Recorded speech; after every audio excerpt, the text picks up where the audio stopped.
donc, il faut remettre en question le dogme du développement.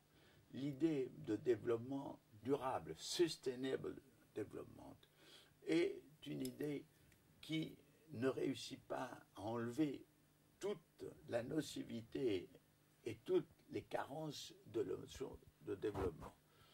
Il faudrait parler à ce moment-là de développement humain. Pourquoi? Parce que le développement tel qu'il a été conçu nous dit que c'est la technique et l'économie qui sont la locomotive qui va entraîner tout le train d'une vie meilleure, de la démocratie, du bien-être, de la satisfaction, de la diminution des conflits sociaux. Or, en fait, il n'en est rien. D'ailleurs, on a bien vu le développement économique avec des dictatures, comme sous la dictature de Pinochet. On voit bien que ça n'apporte pas la démocratie et le bien-être. Bien sûr, ça apporte certaines libérations, ça apporte des choses importantes, mais il faut changer le mot de développement, changer le sens de ce mot et vous dire développement humain. Parce que le développement, quand nous le concevons, par exemple, dans le monde vivant, alors évidemment, c'est le bourgeon qui va donner une fleur. C'est-à-dire quelque chose qui n'existe pas dans le bourgeon, mais qui est virtuel. Ou bien, par exemple, l'embryon qui va sortir du ventre de sa mère, il va se développer en quantité de cellules, mais va se développer en organisation et va avoir des qualités nouvelles. Le développement signifie un développement pas seulement quantitatif, mais qualitatif. Or, le développement a été conçu jusqu'à présent uniquement en termes quantitatifs. Et cette notion a été appliquée de façon unique à des cultures, à des civilisations très différentes les unes des autres, selon ce modèle standard occidental, sans tenir compte du fait qu'il fallait opérer la symbiose entre les cultures, entre ce que les cultures ont acquis de richesse, de valeur dans les arts de vivre et dans les connaissances, y compris médicales, et ce que nous, notre culture occidentale, peut apporter de liberté, de démocratie, de santé.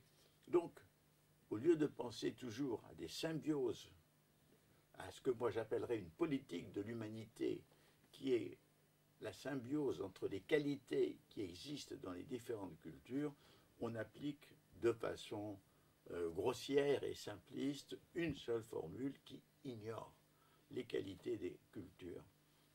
Et je dirais même que je repense encore à Magid Ranimak, dont le premier texte était « Est-ce qu'il faut lutter contre l'analphabétisme, mais pas contre les analphabètes ?» Parce que les analphabètes ne sont pas seulement des gens qui ne savent pas lire, ce sont des gens qui ont une culture orale, traditionnelle, millénaire, avec leur savoir, avec leur savoir-vivre, avec leur sagesse, avec leurs illusions, avec leurs superstitions, certainement. Mais nous-mêmes, nous avons aussi nos illusions et nos superstitions.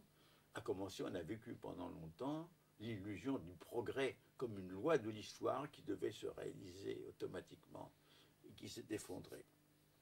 Tout ceci pour vous dire que toutes ces crises ensemble, c'est autrement dit que la mondialisation est en progrès et elle est en même temps, elle provoque sa propre crise. C'est-à-dire la crise de la planète. Je dirais la crise de l'humanité qui n'arrive pas à être humanité. Et elle provoque pas seulement cette crise, mais ce qui a provoqué cette mondialisation, c'est-à-dire le vaisseau spatial Terre propulsé par l'économie, la science, la technique, le profit, il n'a pas de pilote. Il fonce vers l'abîme. Alors, c'est en fonction de ceci qu'il faut essayer de réfléchir à une perspective. Je dis, nous allons vers l'abîme. C'est une probabilité, ce n'est pas une certitude. Et que veut dire le mot de probabilité? Ça veut dire que, avec les meilleures informations qu'on peut disposer dans notre moment et dans notre temps, en voyant les processus actuels, ben, la probabilité, c'est la catastrophe. Mais souvent dans l'histoire, l'improbable est arrivé. Pourquoi? Du nouveau surgit, de l'imprévu et parfois du créatif. Prenez par exemple une improbabilité très récente qui est le fait que Obama, cet outsider, cet homme qui n'était pas de naissance américaine, cet homme qui est noir et métis à la fois, que Obama ait été propulsé à être le candidat du Parti démocrate et devenir président des États-Unis. Nul n'aurait pu prévoir une telle accession 6 mois auparavant. Et l'imprévu arrive souvent. Et les prises de conscience en période de crise peuvent s'accélérer. Parce que, qu'est-ce que c'est qu'une crise? Une crise, évidemment, c'est un moment où les incertitudes progressent, où des systèmes plus ou moins régulés se dérèglent, où des facteurs réprimés se déchaînent, où l'imagination, la recherche réussit à trouver des solutions nouvelles, mais où parfois, au contraire, c'est le recours à des solutions magiques, providentielles, qui peut résoudre la crise. Du reste, nous l'avons vu après la grande crise économique de 1929 qui a déferlé sur le monde. Il y a eu 2 réponses à la crise. La première, c'était le New Deal de Roosevelt, qui est une réponse dans un cadre démocratique. Et la deuxième, c'était la réponse du totalitarisme nazi qui est arrivé légalement au pouvoir en Allemagne. Et puis n'oublions pas que ces réponses à la crise, elles-mêmes, n'ont fait qu'aggraver la crise sur un autre terrain, puisque l'accession d'Hitler au pouvoir a déclenché le réarmement de l'Allemagne et la volonté de l'Allemagne de reconquérir des territoires perdus par l'ancienne Allemagne. Bref, tout ceci a amené la Seconde Guerre mondiale. Et si vous voulez, la solution de la crise, c'est peut-être 20 millions de morts pour arriver à l'après-guerre, où un nouveau type de crise va surgir. Donc, il faut penser que la crise peut avoir des conséquences extrêmement graves. Mais il faut penser aussi qu'il peut y avoir une possibilité d'aller au-delà de la crise. Et dans le fond, tout le travail que nous allons proposer, ma collaboratrice et moi-même, nous allons proposer, c'est quelle est la voie, quelles sont les voies qui permettent de se rejoindre en une voie pour nous aider à nous en sortir.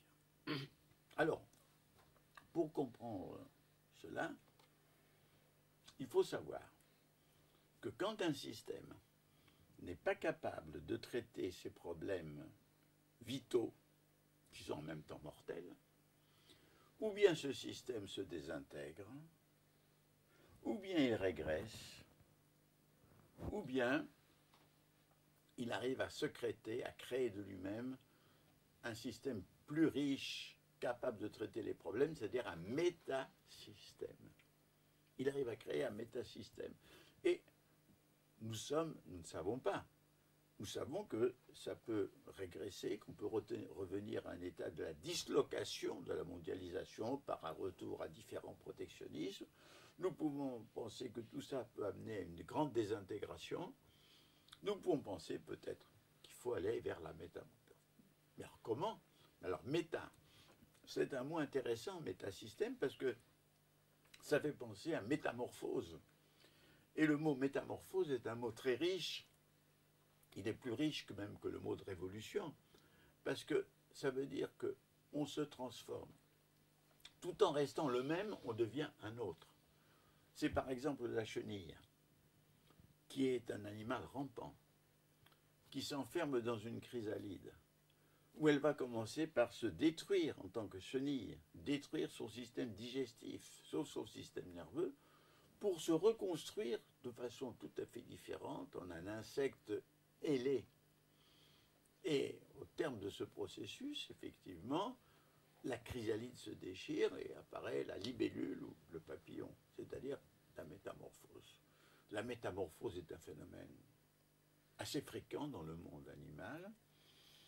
Nous-mêmes, quand nous sommes dans le ventre de notre mère, nous sommes des animaux aquatiques qui ne respirons pas avec de l'air, de l'oxygène, mais quand nous en sortons, nous sommes métamorphosés en animaux terrestres.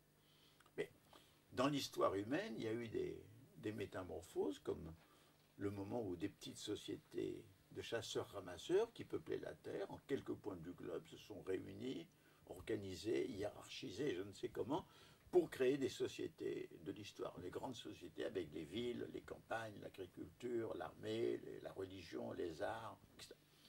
Donc, la métamorphose est une possibilité, et le grand problème, nous le comprenons, c'est de sortir de cette histoire de 10 000 années de guerre ininterrompue, guerre devenue aujourd'hui folle parce qu'elle risque